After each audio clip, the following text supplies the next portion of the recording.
I think, I'm not sure your viewers are going to like this, but for me, you begin by demonizing religion. Guys, we cannot keep ukona in English. We can't keep hugging and nestling what we know is killing us. Religion has killed our people. The religion has taught our people that their ancestors are demons. The religion has taught our people that it's okay for Israel to commit acts of genocide and kill Palestinians and starve them to death in broad daylight because God said so. Religion has taught our people that men are better than women, which never was for us. Religion taught our people that you have to survive for yourself. As long as you have made that a commitment with Jesus, you are going to heaven. That we are not individual people.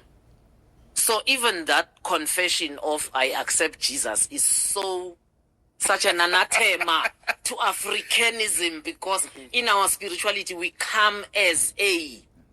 You don't come as one, we come as a people. That's why in our rituals it's collective. So, no, for me, where do we start? We start by telling people how religion has misled them and how, for as long as they stay there, they are lost. But we need to start speaking against the bastardized African spirituality that is there, because that's also part of what's making people say, if this is what it is, I'd rather stay Christian. This is what I try to get across to so many people from so many different backgrounds, that people miss out on it.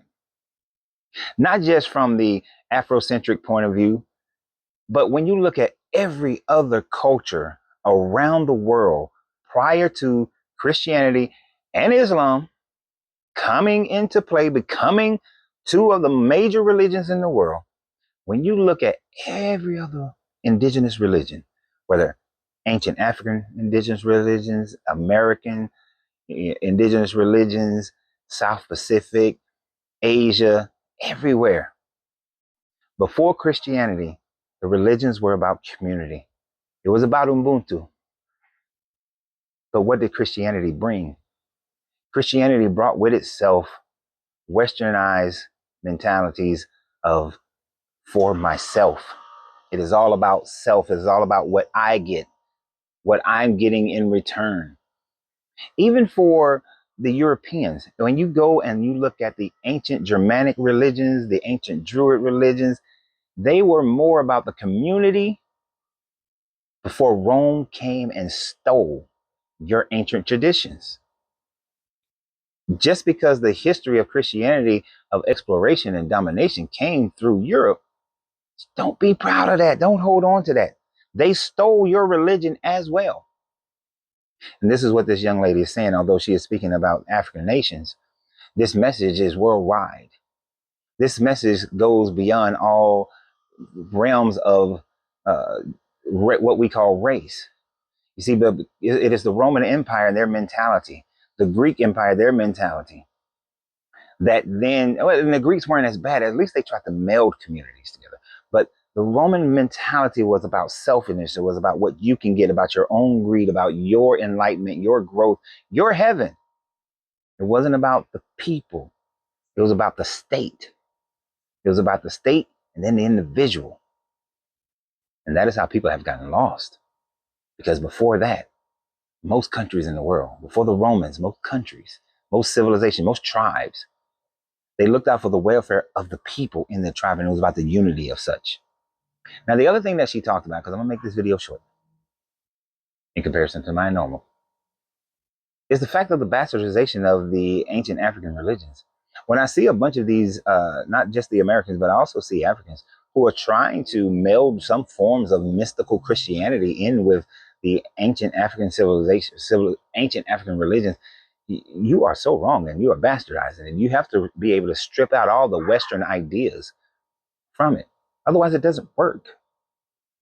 I have met very few people who practice traditional African religions in such a way that it is closer to what was going on in Africa prior to the 1400s, who were practicing it in a way that their ancestors, my ancestors, truly were practicing it. Even when I see people who are trying to practice indigenous religions in America, you're practicing a bastardized version of it.